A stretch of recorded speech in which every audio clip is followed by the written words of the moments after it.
Please আমাকে last বারের মতো ক্ষমা করে দাও। You are a cheater. আমার লাইফে চিটারের কোনো জায়গা নেই। প্লিজ কথাটা তো শোনো। Time is important in my life. এসব ফালতু কথা শোনার জন্য আমি টাইম ওয়েস্ট করি না। তোমার কিছু ভালো লাগছে না? না মাম্মা আজকে আসতে এত লেট কেন করছে? এটা খাও, এক্ষুনি চলে আসবে। ডক্টর রোহান, আপনাকে ইমার্জেন্সি 302 কেবিনের পেশেন্টকে দেখতে হবে। ওকে আমি আসছি। ইনায়া তুমি এখানে থাকতে পারবে না? হ্যাঁ আম্মু তুমি তাড়াতাড়ি আসো। তোর মাম্মা আসবে না। এটা দে আমাকে। তুমি আমার ললিপপ নিলে কেন? ফেরত দাও। না দেবে না কি করবে? কি হয়েছে? এই তুমি ওর কাছ থেকে এটা নিলে কেন? কোনো ম্যানার শিখো নাই?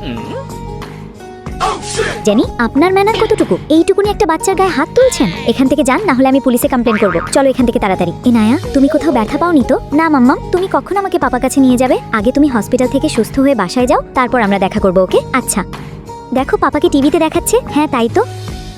হট করে আমাকে রেখে এখান থেকে চলে যাচ্ছ কেন? আমার কেরিয়ার আছে, সেটা নিয়ে ভাবতে হবে। আমরা না সবসময় একসাথে থাকার প্রতিজ্ঞা করেছিলাম, সেটার কি হবে? অনেক কষ্টে আমি স্কলারশিপ পেয়েছি। টাকা দিয়ে গ্র্যাজুয়েশন কমপ্লিট করা আমার পক্ষে সম্ভব না। আমার কাছে এটাই একমাত্র অপশন, আর কোনো কিছু না। জেনি দাঁড়াও। জেনি প্লিজ যেও না। জেনি জেনি সরি ইয়াশ, এটা না করলে তুমি কখনো সুস্থ হতে না। আন্টি আন্টি প্লিজ এমনটা করবেন না। আমি আপনার পায়ে পড়ছি। আমি জানি ইয়াশ সুস্থ হবে, শুধু আপনি চাইছেন না বলে হচ্ছে না। যদি ওর এতই ভালো চাও তাহলে ওর লাইফ থেকে একবারে চলে যাও। আমি সবকিছুর ব্যবস্থা করছি।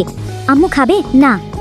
ইনায়া ইনায়া কি হলো? অবস্থা খুবই ক্রিটিক্যাল, দ্রুত চিকিৎসা নিতে হবে। কোথায় তুমি? আজকে ক্যাফেতে ব্লাইন্ড ডেট ছিল, ভুলে গেছো? মেয়েটা 1 ঘন্টা ধরে ওয়েট করছে। আচ্ছা যাচ্ছি। গাড়ি থামাও। এটা সুন্দর না? হ্যাঁ এটা নকল ডায়মন্ড, কিন্তু যখন আমরা বিয়ে করব এইরকমই ডায়মন্ডের কিনে দেবো। ওকে আরে এত সুন্দর সুন্দর জুয়েলারি নিয়ে কোথায় যাচ্ছ? আসো আমাদের সাথে, না হলে ভালো হবে না বলছি। অসভ্য মেয়েদেরকে রেসপেক্ট করতে পারিস না? এতক্ষণ তো ভালোভাবে বলছিলাম, শুনলি না। এবার দেখ, কেউ বাঁচাও প্লিজ, হেল্প। কোথায় যাবি? কে বাঁচাবে তোকে? ইয়াশ কে ও? মাঝখানে আসছে কেন?